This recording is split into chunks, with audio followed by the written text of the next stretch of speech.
Chase Rothman is the waiter at his wife's big celebration. What's next, Chase? Dishwasher of the month. Boris's voice cut through the laughter at the table.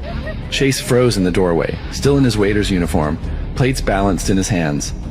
Across the table, Celia sat glowing between her colleagues, smiling, until she saw him. Her smile vanished.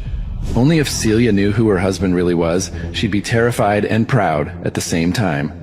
Hearing this, Quinton laughed out loud. Did you really bring a present? Well, take it out so we can see. Did you buy it from some roadside stand? Cicely chimed in from the side. Let's give him a chance. I bet he's embarrassed to be in front of so many fancy people. Chad couldn't help but sneer. When I came in a minute ago, I saw you being blocked by the bodyguards. If you can't even afford a decent set of clothes, what gift could you possibly have? The relatives and friends in the room looked at Chase with disdain. They started to whisper to each other. To think this trash could possibly be part of the Sampson family, and they still invited him? What exactly are they thinking? Is Celia really married to him? What's wrong with her? Celia's face turned even redder. No matter how much she complained about Chase in her heart, and no matter how much she screwed up, he was still her husband. Her own husband was being mocked, and the insults were falling on her as well. Celia had the urge to leave immediately and urged Chase. What are you waiting for? Why haven't you brought it out yet? I don't think he's prepared any presents, sis, Cicely said with a sour expression. Don't let him string you along. In my opinion, you shouldn't even want this man. You've got much better options all around. Although Chase felt embarrassed, he was far more indignant. If it wasn't for his wife, he could never have controlled his burning anger. However, at this moment, he was doing his best to hold back his anger for his beloved woman. Why was everyone else's life so good? And why did it all have to belittle him at every opportunity? Under Celia's gaze, Chase's tightly clenched fist finally relaxed. Mr. and Mrs. Sampson, this is my gift to you. As he spoke, Chase carefully held out the pair of dragon and phoenix rings and handed them over to Jean and Patricia. Cicely hadn't even expected Chase to actually prepare a present. After the initial surprise, Quinton and Chad felt even more disapproving. So what if he prepared a present? Could it really be more worth than what they had brought? As for Celia, they saw that Chase had been good to his word and did have a gift. Regardless of its value, the fact made her feel much better toward him. Celia took the opportunity to speak up for Chase. Dad, Mom, do you believe me now? Chase still respects you guys a lot. Chase's heart warmed. His wife was the best. However, Jean and Patricia snorted disdainfully at the jade rings that Chase offered them. They thought this might be some kind of trick. They had no intention of receiving them, and stepped back, leaving Chase hanging. Patricia's mouth twitched as she snorted disapprovingly. What respect? I think he's trying to prank us. At this moment, Cicely snatched the rings from Chase's hand and started scrutinizing them. Let me see what this joker's got. A moment later, Cicely froze and her eyes went wide. The crowd fell silent. Everyone wondered if something was wrong with the jade rings Chase tried to give them. When Patricia saw Cicely's eyes brighten, curiosity rose in her heart. She snatched the rings back from her daughter's hand. These don't look too bad after all, I suppose. What do you think they're worth? Jean gasped. That's impossible. Could that be a pair of true jade rings? Those are worth $250,000 apiece.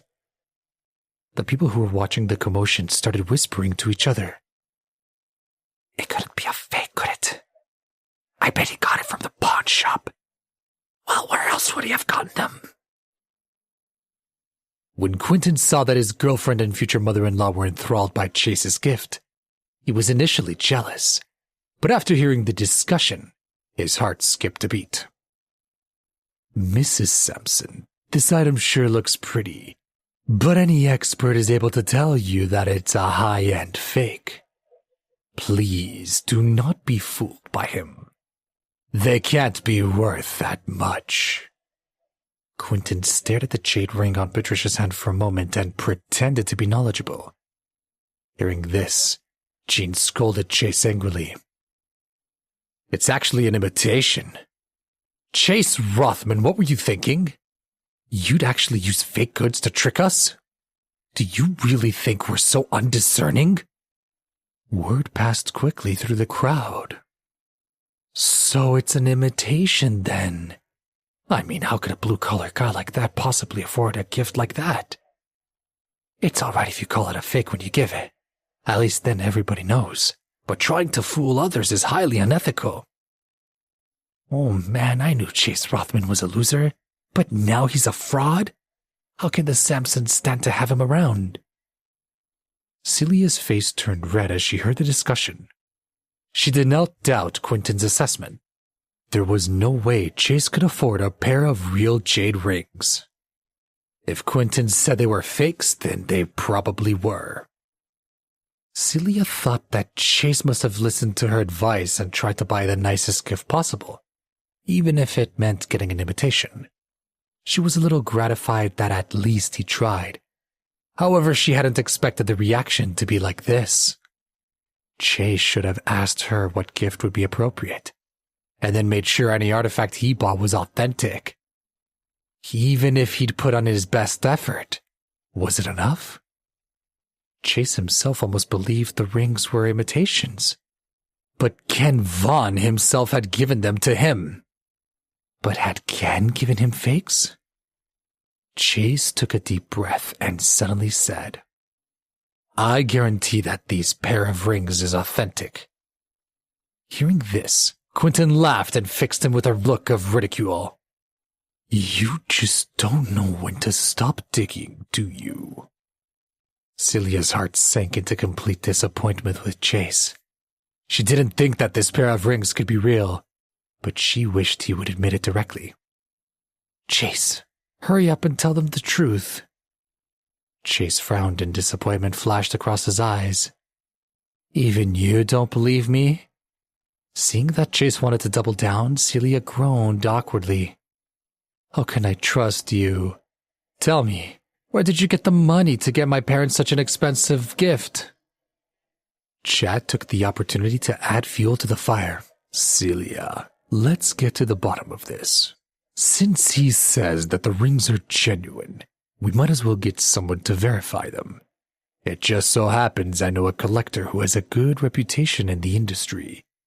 We'll show him the rings and we'll all know once and for all. Chad wanted to beat Chase senseless for embarrassing Celia. Chase nodded and snorted. Do it. Then we'll see who's laughing. Seeing that Chase was still being stubborn, Celia immediately turned her head to the side, trying to hide the tears threatening to run down her face. She hoped Chase was telling the truth for both their sakes. Chase saw Celia's worried look and forced a determined smile. Please subscribe to the Pocket FM YouTube channel and press the bell icon for instant notification. Check out our channel for more such exciting shows.